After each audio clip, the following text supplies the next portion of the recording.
Good evening, everybody. My name is Weston Jolly, and I'm very grateful for you to be here this evening.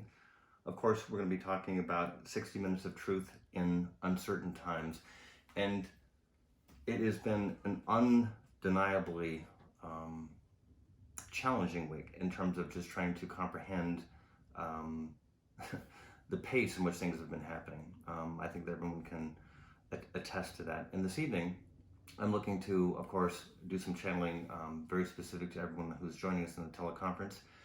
And also, some people have sent in questions as well that I'll be addressing too. In addition to that, I got up this morning and I did some automatic handwriting, which I do often. And I have some notes that I want to share about that as well. So we have a lot to do within our compact time together. I do think that the tone for tonight is indeed one of compassion and understanding. And I did want to share too that what we're doing here in terms of the teleconference is sequential in nature, meaning if you haven't listened to the first one, and this is the first time that you're joining me, number one, thank you. And I thank you for joining us. But do yourself a favor and go back and listen to the first one. And that is located on my website at westonjolly.com. That's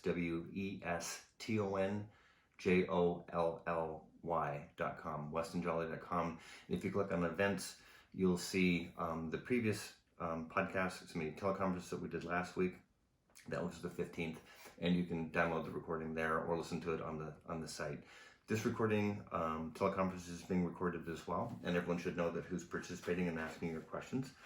And when we get to that part of our section, you'll be instructed to hit *6 as a means to raising your hand, so to speak. And what that does is allow L'Oreal, who's a very beautiful participant on behalf of me, we're working together, and she's moderating this call. And she'll see that raising of the hand, so to speak, in terms of you go to ask a question. Now, you'll hear that when I go to open up the formality of asking questions. And of course, we really want to address that. So I'm going to try and leave as much time as I possibly can so that you have an ability to ask your questions from wherever you're calling. Again, this is being recorded, so feel comfortable in just listening because there's a lot here to comprehend. I know that different parts of America are being further affected. And I'm saying America because typically that's what we look at first, our own backyards. And some of our own cities have been changing very drastically in terms of how things are operating. Having said that, there are still a lot of people who aren't in a state of shock or disbelief. What we're doing tonight is talking about truth. And so when I'm going to speak as a channel, which I want to address what that means in just a second as well, that's different than, shall we say, having a news report, meaning I'm literally channeling source to bring us information. I wasn't going to do this now, but I'm going to go ahead and do it. There's a person that wrote me a question, and she said that she's a person who's not religious, never met a channel or been affiliated with any type of spiritual anything. And she put a question for us in terms of what steps can you suggest that we take daily to stop feeling fearful about the virus. I thought it was an incredible thought. And so for anyone that's not coming from the spiritual side of the fence and just wanting to hear what could be informational, I'm totally cool with that too.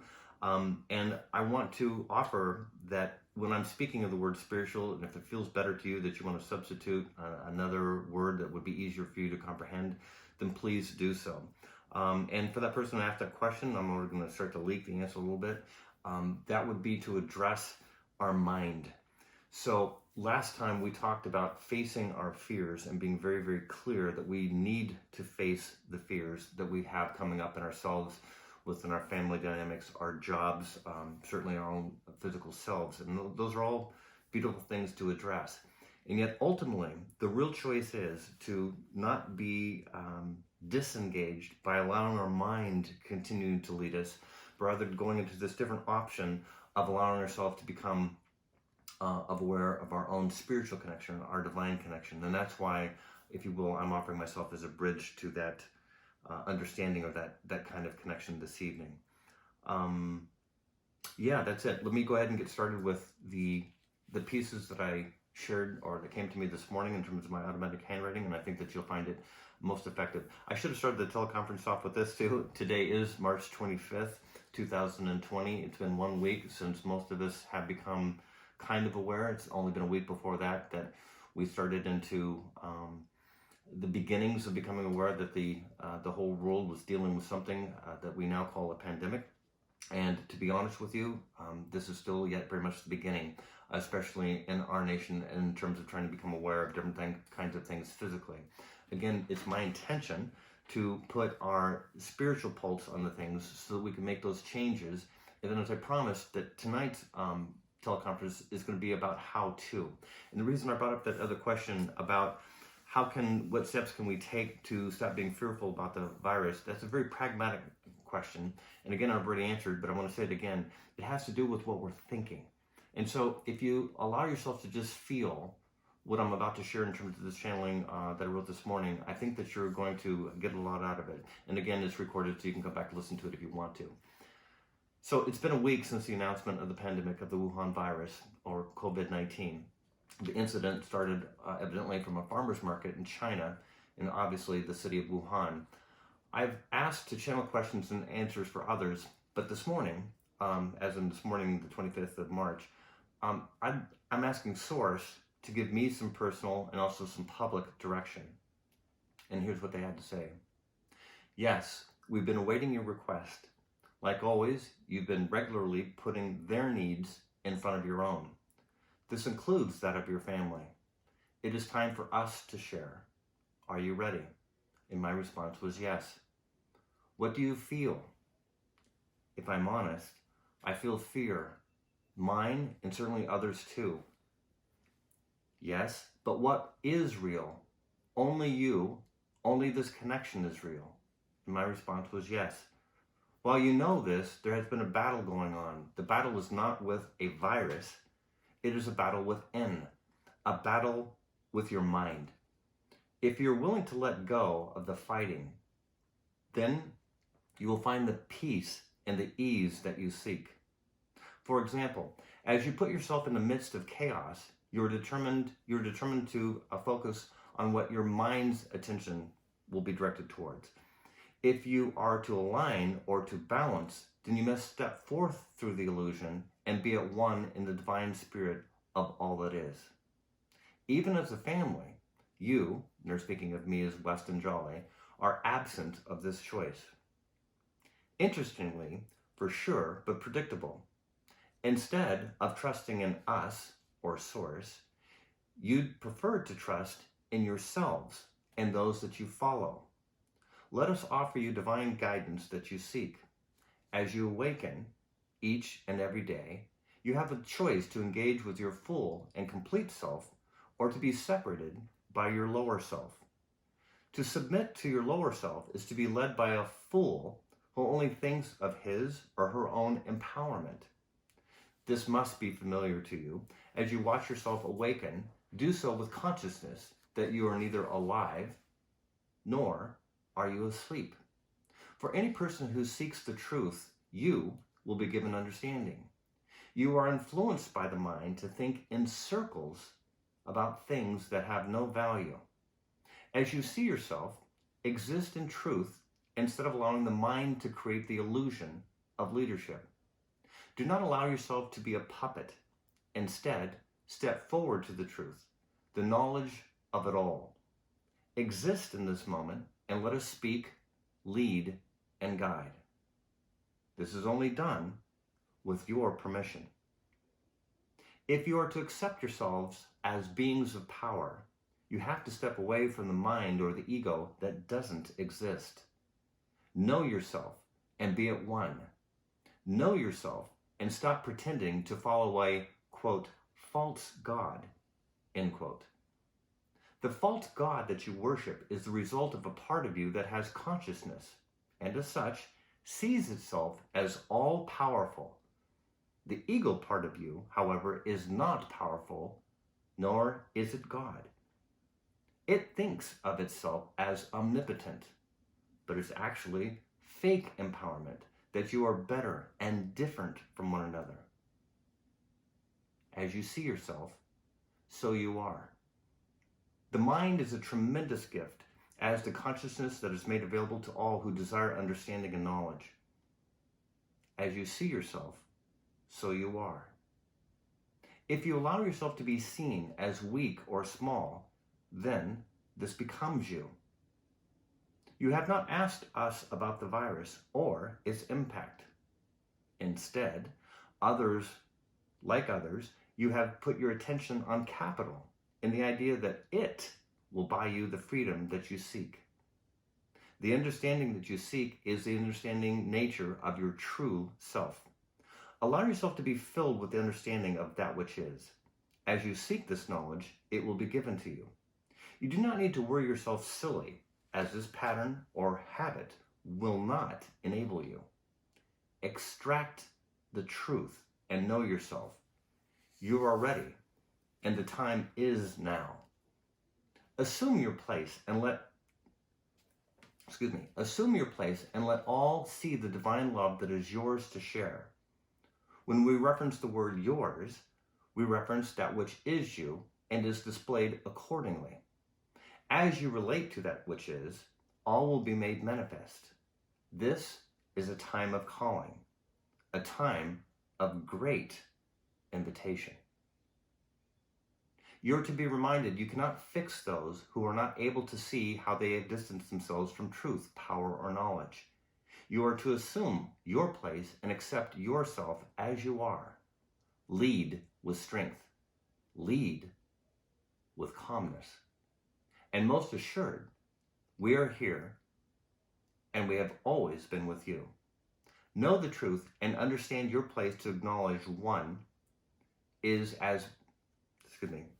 Know the truth and understand your place to acknowledge us as one, and seek not to panic. You need not feel uncertain, but rather comforted in your truth, your connection, and us, that which is. Relax in the oneness in that which is yours to accept. Realize that your empowerment is here. It has always been. Realize that your mind is a part of you and you're being here, but do not let it fight for control. This is no time or place to fight or even create resistance. As you put yourself in a position of leadership, you are filled with the empowerment of all that is yours. You are able, you are complete, and you are here. Accept yourself and acknowledge us, your true self within. So that's something that I wrote in my automatic handwriting this morning. I was going to keep it, personal and private, and then I determined not to do that. I thought it was important to share that message with everybody here because it has value for that. I've been hearing, and I want to continue to hear, by the way, that can be done through email or Facebook or Instagram, Twitter even, to submit questions and thoughts. And while I'm offering these services free, clearly I am offering personal sessions for those people who want that. But the point of what I wanted to do in this forum is to address some of the broader scope things that we're all going through. And most of all, I want to share that we're all going through the same thing. Now, sometimes when we get into our ego self or our own situations, we start thinking about me in terms of what's going on within me, and somehow that's different than someone down the street. And I want to transcend that thinking to something greater, that we start thinking about us the collective, us the collaborative, and of course, we put our emphasis on that, and of course, us is that state of oneness that we're all been seeking or practicing for some time, and we want to put our focused attention on that. Now, I'll share this from the heart. It's been quite a loop. I mean, there's days that I feel really, really connected in terms of practicing with something I've been practicing for some time. Then other days, it's almost like a nightmare or a fog or a disbelief or, just it's hard to comprehend that we are finding ourselves in the situation we are from an economic perspective, from just a testing perspective, and not knowing what the next days mean in terms of this isolation that we're creating with the intention of not necessarily spreading this disease to other people and, of course, the world at large. And this is an important time for us to take these things seriously, but ultimately, this is an opportunity not to become lost in seriousness, but rather to really go within. That's the connection, that's the message, that's the invitation that we're really wanting to come to. So even though you may be going high and low in terms of feeling better, and other times completely freaked out, as in crying and sobbing all the way down to the floor, these things are not unusual. And I would just encourage any of you that are still going through that and will continue to go through that to acknowledge that, but without judgment. Just acknowledge that that's something that we're having to process. But the invitation to literally become closer to our real self or our higher self, that's done by, shall we say, getting out of this noise. And the noise in terms of what if. There's a lot of things that are unknown and are likely to be unknown for a little while. And even as we come down this path a little bit further and things start to stabilize, again, this invitation is one that you'll never forget in your entire lifetime. In one sense, we're all participating in an aspect of history. And every soul that has come to be in this earth at this time has an opportunity. Everyone, not just those people listening on the other podcasts or that will hear it in recording. Everyone is given this opportunity. And those who are awake, and when I mean awake, that are at some part of this message or other messages like this that are resonating, that would make sense. And you want to respond to that. Now, I'm not saying that you have to, but this is that opportunity. And it's going to test you and your relationship with God, if I can use that term, with Source, with your relationship with the angelic realm, with your mom and dad, with your personal relationships with your children, and certainly those that are intimate to you in terms of your intimate relationships. There's a lot to come out of this, and not necessarily all of it pretty, meaning there's a lot that's going to happen in being together in these environments. And yet, this is the opportunity. And I want to put that forth as not just a quasi-state of encouragement, but it is something that is absolute truth, if I can say it that strongly, and that you might hear it in that kind of way. So let me take a moment and address this first question that we have on the table. And this is something that was written in, again, by the person who's not religious and doesn't affiliate themselves with channels. And let me share with you, at one point I didn't either of my own self, so I can really understand that. But the first step to take and stop feeling fearful about the virus, of course, I've been talking about the entire time, is your mind. We have to put our mind on something different than fear. Now, I'm speaking from a physical perspective. If you're wanting to go further than that, then we want to go further in our connection to something that's divine. Now, if you haven't felt that before, or if you have not necessarily experienced that before, that's fair. But I want to appeal to those who have. And if you've been, shall we say, playing around with that, this is time to dust all of that kind of behavior off and to really get engaged. Because what we put our focused attention on is emphatically what we're creating. Now, when we do this in community or as a group, and again, back to some scripture that states that when two or more gather in his name or our name, that would be that of God the Father, the Source, there is a hearkening or listening, and that's always been true.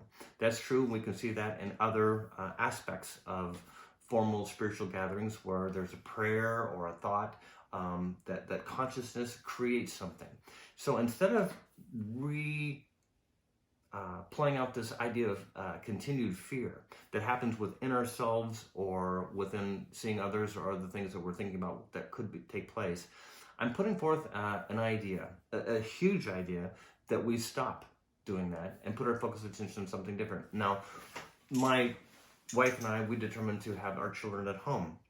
And in doing so, as a part of the Lamaze method, they actually teach you to breathe and to breathe into a focused space. There are people here that are listening to this teleconference that are clearly doctors, lawyers, and nurses. And I can think of one in a particular moment. She's delivered hundreds of babies, perhaps even that number is thousands. But putting our focused attention into breath and to literally allowing ourselves to connect to something that's beyond the quote-unquote pain or the perceived pain or the suffering, because we really are giving birth to something here. And that is our connection to ourself in terms of the divine connection and to one another. This can be accelerated, and I'm going to put that forth as a thought, because if we do coalesce or collect or commune together in this way, we have the opportunity to not just be, quote, saved or get through this experience, but rather to create something different, which means literally recreating some of our structures. And that kind of takes us to this next question that was given to me. Now, this person writes that she has a question about children, and she states, I'm a teacher. I'm curious about the line between honesty and scaring them. And I'm curious about how this may change our educational system, short-term and long-term. The reason I chose that particular question to talk about, and please let me thank the individual who wrote it, and you know who you are, and I just wanted to acknowledge that. But your choice to share the truth is imperative. So I want to say that the truth is a lot better than what we've been doing, and whether it's the educational system or any of our relationships, because I have to be honest with you, the children already feel it. If you think that you as an empath, and I as someone who's extremely sensitive as well, can feel my own fear, that of my own families or that of the world at large, that's an understatement, right? Well, don't think for a moment that regardless of what child, from what country and what language, that they all feel something.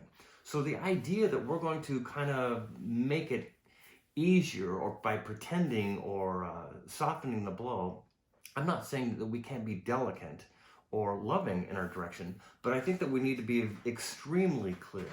Now, as a person, and of course I never knew this person, but a lot of us in my age group, or certainly there's been some recent a movie that was done by Tom Hanks that was put forth, and his name is Mr. Rogers, of course, and he was putting forth an idea that we need to be very, very in truth with our children way back when. Well, currently, obviously, he's not physically alive. I think it's very fair to share that his message still has value today. Now, the second part of the question about seeing our educational structure change, that has to change. And that's going to be based upon truth as well. Most of us don't know this, but the educational practices that the whole world, for the most part, practices, and especially in the Western Hemisphere, is based upon conditioning children to sit still. And what I mean by that, it's coming from the farms. This is where the formal school systems came from, to sit still in a classroom environment so they could ultimately be used in the factories. Now, I want you to see that for what it is. It's a system that was thought through, and maybe that kind of system doesn't belong today. So I know that there are households in this moment, a lot of them, if not all of them, who are forced to go into this homeschooling system. And if we can see that as not a forced thing, but rather an extension of what we've already been doing as moms and dads, then this is a phenomenal opportunity. And of course, we don't have to do that alone. We can do that through a lot of connection in the community, some things that I want to talk about further. So I think there's going to be some huge opportunities, not just to say in the educational sector that we're going to be offering some changes to our structure, but clearly that's a significant one, and I think that it needs to be given a lot more attention than it is at the moment. In this second, you're forced to deal with that if you have children, whether you are a teacher or even if you're the recipient of, quote, having your kids get kicked back to you to facilitate. What are you going to tell them? The truth? Or are we going to continue to pretend that there's a fairy story going on out there, that we want to be really clear with them? And again, if we have the calmness that was talked about in terms of the first channeling, I think that, let me retract that. I know that your children will pick up on that, and we want that feeling to, inseminate all of us in terms of becoming at one with ourselves, so we can offer that to our children, which is a very, very important point. And that's why I brought that question to the front of the queue, so to speak, because I think that it's really important, whether you have children or not, to be focused on that extremely from an energetic perspective. This other question that comes is a different kind of question, and the person writes that she's an extrovert, loving to engage with people and friends, and since the virus promotes a lot of social distancing, she's wondering what to do in terms of connecting and being supportive with others, personally and for the benefit of others. I think it's really important that all of us, as we step into our empowerment as leaders and as we find ourselves connected, that our sense of community needs to become even further sharpened, outside of trying to present ourselves in certain kinds of ways, which we've been doing through certain kinds of social media, but rather to step into a truer aspect of who we are. And if we do that authentically, which is to say that we really become involved and become aware of what's going on next door. I know of a friend of ours who literally took some of her toilet paper, wrapped it up like it was a gift, and gave it to her neighbors down the hall in Orange County. And it created an undeniable attraction to her, that she was giving affection to those people down the hall, and that they were finding her, of course, being so attentive to share in that particular way. So it wasn't just a communication of handing somebody a roll of toilet paper. And think about that for a moment. Just think about 4 weeks ago. If someone came up to you and said, "Hey, here's a roll of toilet paper," what would you think about that? It wasn't necessarily such an endearing thought/gift. And yet today, in some of these households, it really is, especially for those households that, well, they're challenged in the physical realm in terms of their own bodies before this event takes place.